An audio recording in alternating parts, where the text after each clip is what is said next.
Hi, I'm David Martone, Executive Chef at Classic Thyme, and you're watching Cooking Time. Well, tonight the class is going to be on quick and easy pastas, and pasta is one of my favorite things, although I like to call it macaroni because when it's pasta it's a little bit too expensive for my taste. When it's macaroni, it's about 50 cents for a whole bowl of it. When it's pasta, you start to pay $14 for a big plate of it. So we're going to get started right away. I'm going to get a bunch of different things going at the same time, so it's going to be a little bit confusing, but I'll keep it all together, I promise. While I was in Italy over the summer, I spoke to a gentleman, and he told me about making the best aglio olio. Aglio olio, which is oil and garlic. And if you remember the scene in Goodfellas where they were in prison, or was it The Godfather? Or was it one of the other mob movies? But anyway, one of the mob movies, classic, whether it be Goodfellas or Godfather, they were in prison and they were slicing garlic, and they were slicing it paper thin with a razor blade, taking their time. I believe they had lobsters in the bathtub. It was just a great scene. So we want to take, you see how thin these slices of garlic are. Of course, you can get your razor blade out if you can still find one. I think razor blades are getting harder and harder to find because less people shave in the old-fashioned way. And I am paying pretty good attention to my fingers with this because I don't want to lose them while shaving this garlic too thin. When you get down to the end, just put that little piece aside. We'll use it for something else, and start shaving another piece. Got these nice thin shavings of garlic. This is about the most tedious thing we're doing today, is shaving this garlic. But if you really take your time, it can actually be very, very relaxing to do this, especially when you start and you finish with the same number of fingers. That's always good. But he told me the key to aglio olio was the garlic being thin, and then we're going to use some extra virgin olive oil and warm it up. I don't ever saute with extra virgin olive oil. But today, we're going to just warm some up in a pan. And this is my very best extra virgin olive oil. Don't be afraid of oil. Oil is our friend. Yes, it is high in fat. As a matter of fact, it's 100% fat. 14 grams of fat for 1 tablespoon. For everything else that I'm sauteing, I'm going to use regular olive oil, not extra virgin. So this is one exception. I've got this on a very low heat, and I just want to simply warm this olive oil up gently. My rear pan here, I'm putting a little regular olive oil, and I want to put a little bit of ground pork. This is going to be a great dish. It's got ground pork in it. We're going to have some chopped up olives. We're going to put some shallots. We're going to put some garlic. We're going to let that saute lightly. We're going to put our thinly shaved garlic aside. Then our leftover pieces we're going to take. Let's get rid of this little end that's nasty. This next dish doesn't need it chopped quite as fine as the first one. So we're going to coarsely chop the garlic. I'm going to take our shallot. Because the shallot and the garlic are so delicate, we're not even sauteing them ahead of time. We're going to drop those right in with the pork. Just cut it up nice and fine. If a little piece gets away from you, just chop right through it. Okay. Raise the heat up on that pork a little bit. You want to break this up with your spoon so you're not left with too much clumping. If you notice, I've got several pots of water on here because we're making a bunch of different types of macaroni.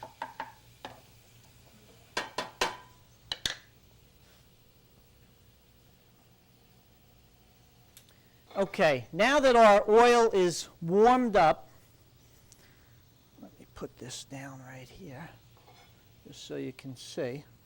Not too hot. I'm going to put our garlic in.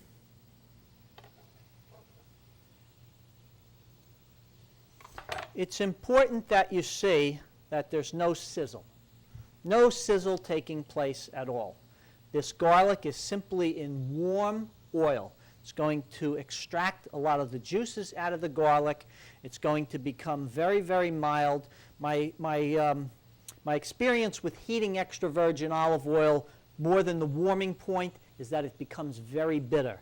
And generally when I walk into a new restaurant, I can smell in the air if they're sauteing with extra virgin olive oil and undercooking garlic.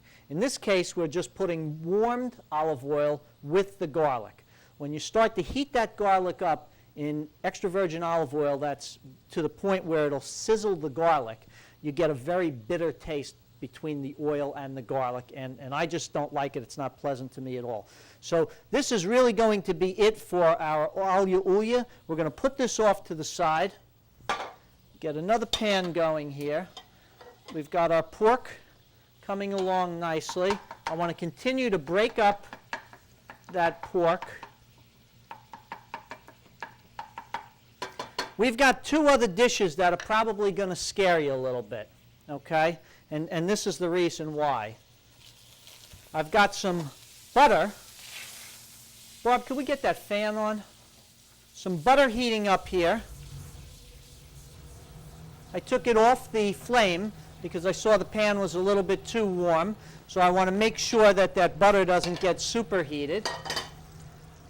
And for another dish, we've got butter as well. Again, don't be nervous because all of this butter is going to go to an awful lot of pasta. So we want to get this all melted down nicely, as well as the other one. We'll switch back now. Since this one's almost melted, you can see that's just about done. I can lower this one way down, and we'll melt this one up.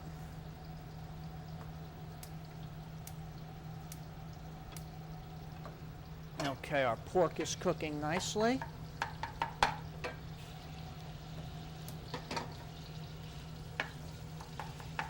Now the pork is just about done. So now that I've broken it all up, got to get my other ingredients ready for that.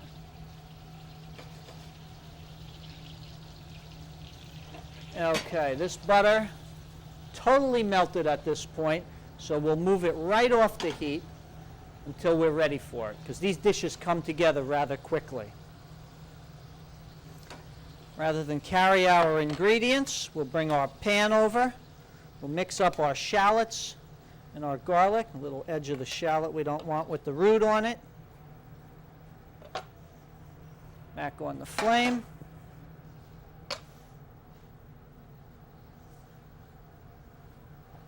Quick little cleanup. If you keep your area nice and clean as you go, you won't get distracted, you'll feel more organized, and your cooking will generally go smoother. And as you can see, I'm always juggling 4 things at the same time, so it's the only way I can stay sane is to have a little bit of organization in my kitchen.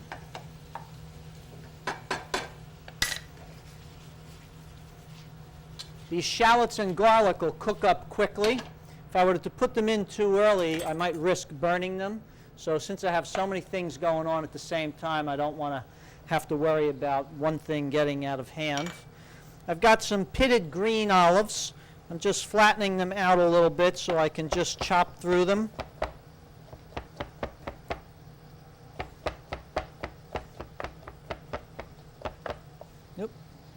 A little bit of the inside still in that one.